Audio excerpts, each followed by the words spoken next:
Bien, estimados amigos, bienvenidos nuevamente a la serie de diseño de experimentos.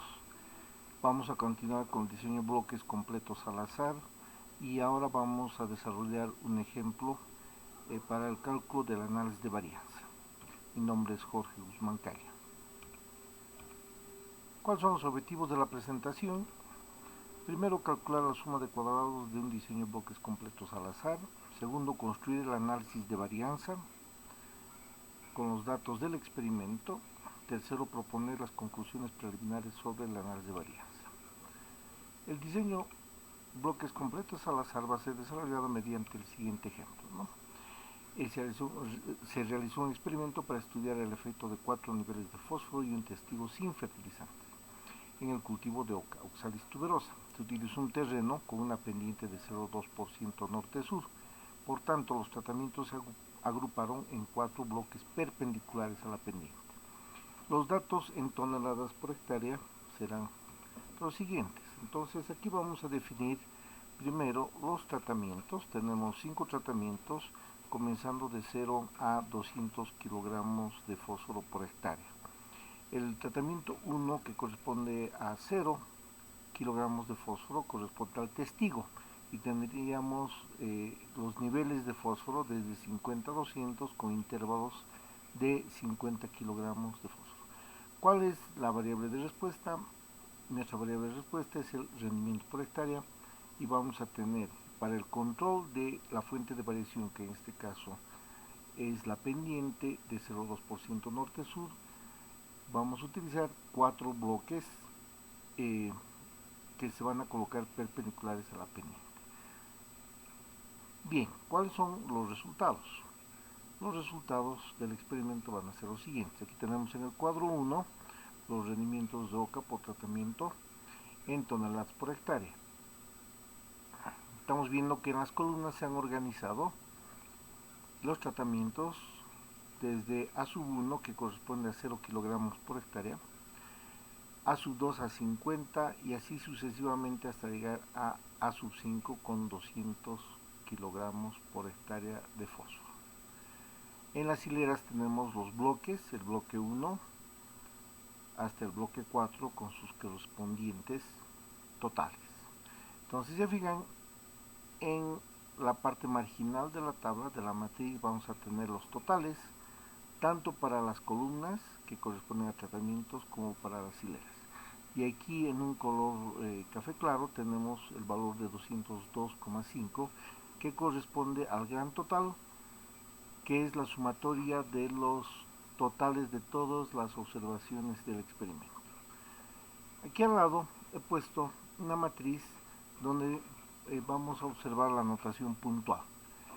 Cada observación obtenida va a ser representada por una notación, tanto en hileras como en columnas.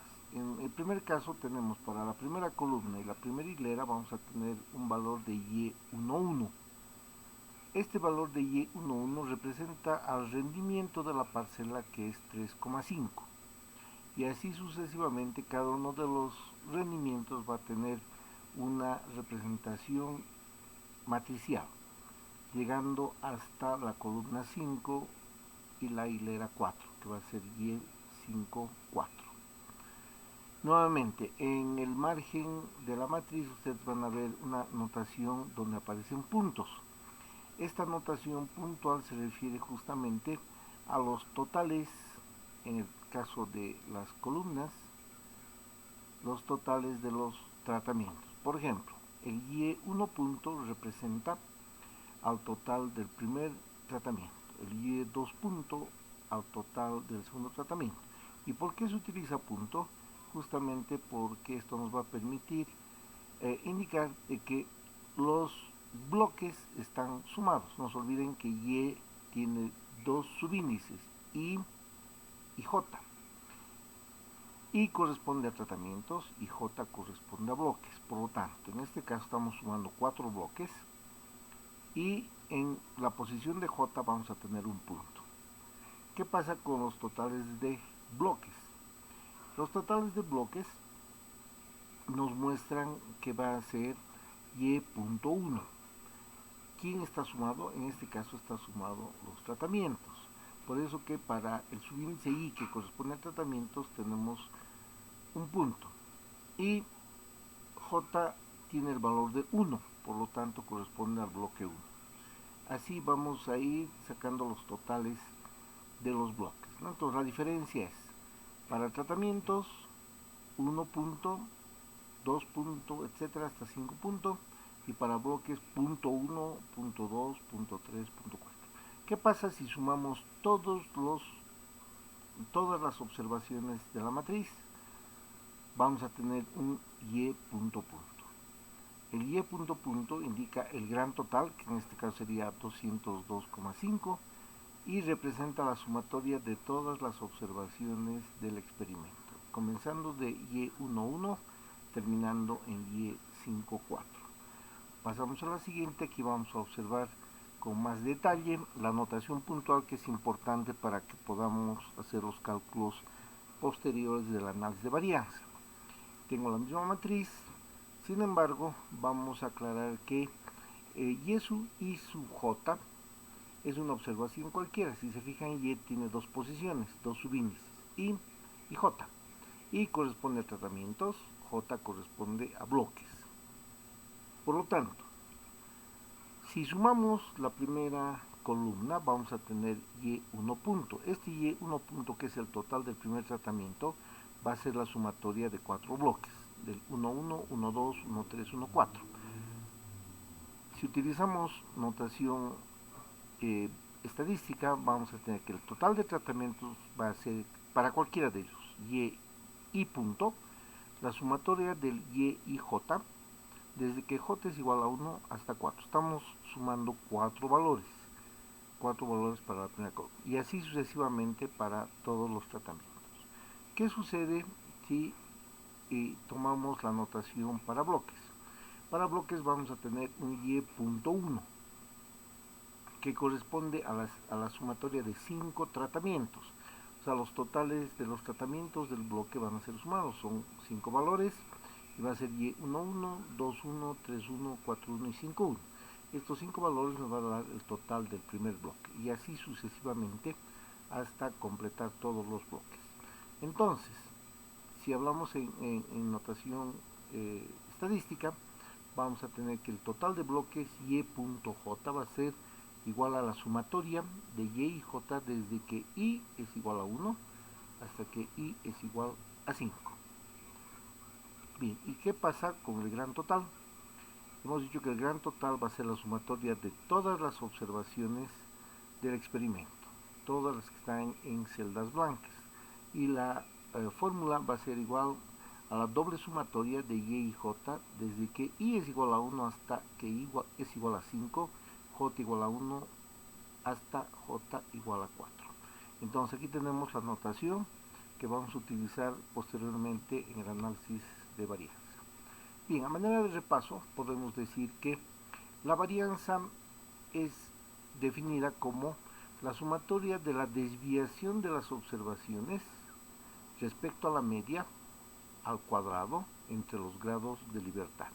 Esta es nuestra definición.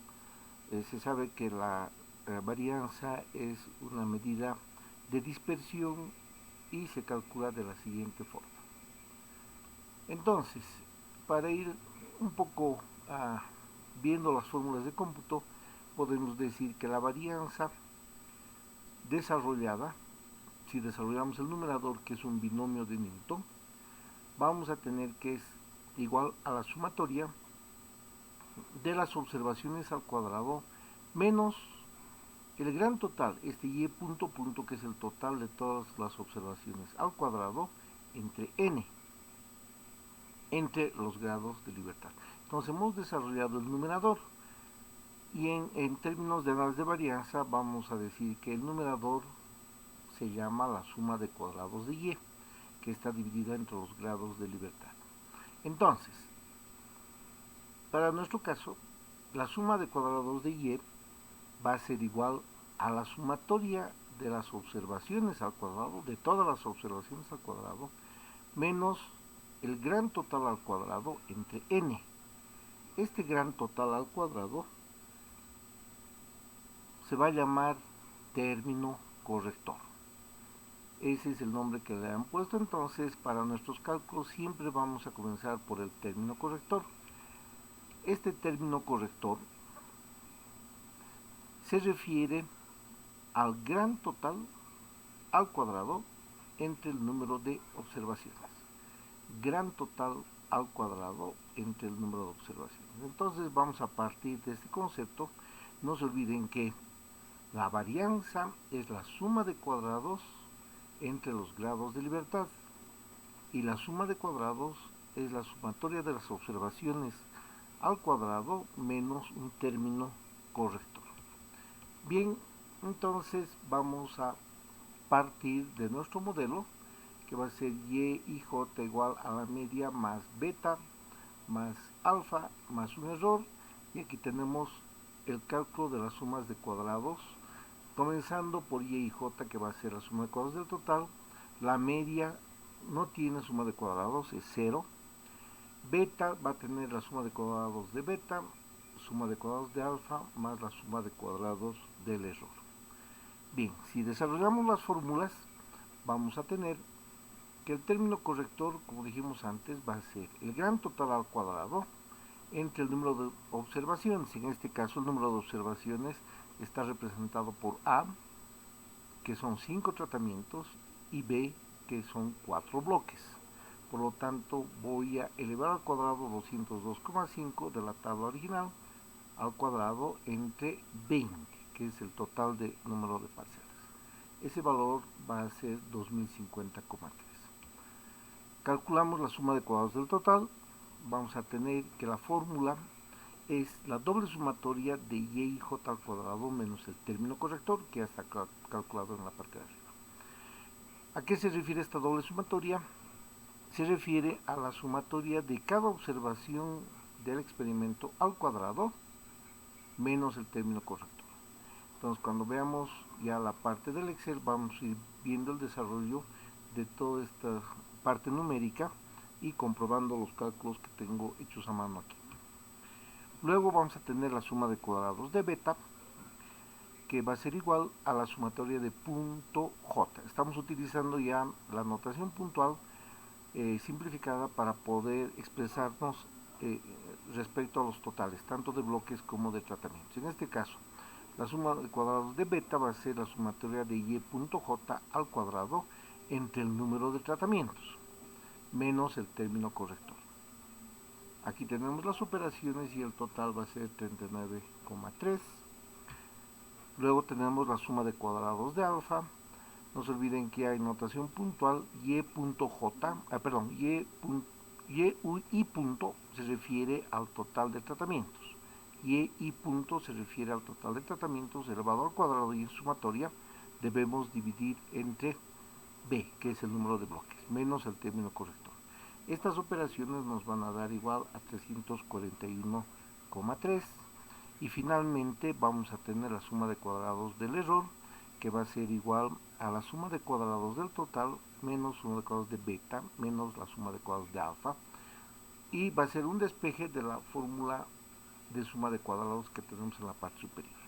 Entonces, como es una operación simple, una resta del total menos bloques y menos tratamientos, vamos a tener un total de 25,8. Bien, esos son los datos, las fórmulas para el cálculo del análisis de varianza. Finalmente vamos a tener el coeficiente de variación, que lo vamos a calcular aparte, utilizando también el Excel. Bien, vamos a quedar aquí por cuestiones de tiempo, y en el siguiente video vamos a entrar al cálculo mediante el Excel.